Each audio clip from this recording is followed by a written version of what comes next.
Let's look at another viscosity problem. We have SAE oil at 20 degrees C. So we want to compute the shear stress in the oil if that top plate's moving at 3 meters per second and the gap is 2 centimeters. So taking a look at it, start out with find shear stress. We've only got one equation. That's the shear stress is mu du dy. As we explained in the last example problem, du dy is the slope of the line.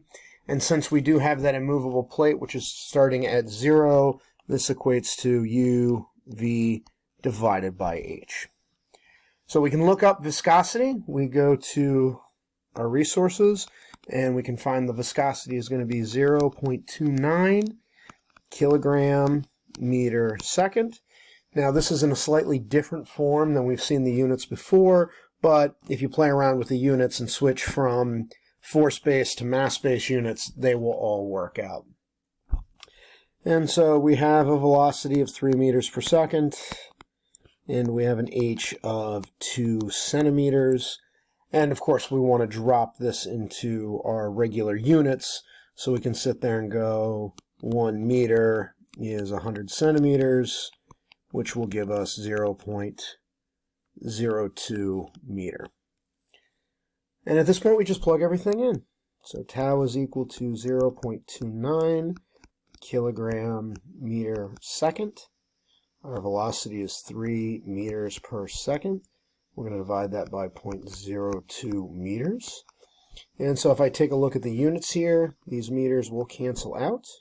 I have an inverse second here, so I will have kilograms divided by meters times seconds squared. And so that seems kind of odd because we're a stress unit. We should be getting force per area squared. So let's look at the units here in a second. Let's just finish up the number. So what we should be getting is 43.5. And now even though I can cancel out those units, let's not. So let's remove those markouts there, and let's just see what I have. And so I'm going to have a kilogram, and then on the top I'm going to be left with meters per second, and then on the bottom I'm going to be left with meters squared per second. So what are we eventually trying to get? Well, we're eventually trying to get a force. And if we think about it, our force comes from what? F equals ma. So in the metric system, that's going to be a Newton is a kilogram meter per second squared. Let's clean that up a little bit. And so here's my kilogram, here's my meter, and then I have my inverse seconds, so there's my seconds squared. So all of that together will be a Newton left with over meter squared. So my tau is 43.5 newtons per meter squared, or 43.5 Pascal. Box that up, and that's how much shear stress is in the fluid.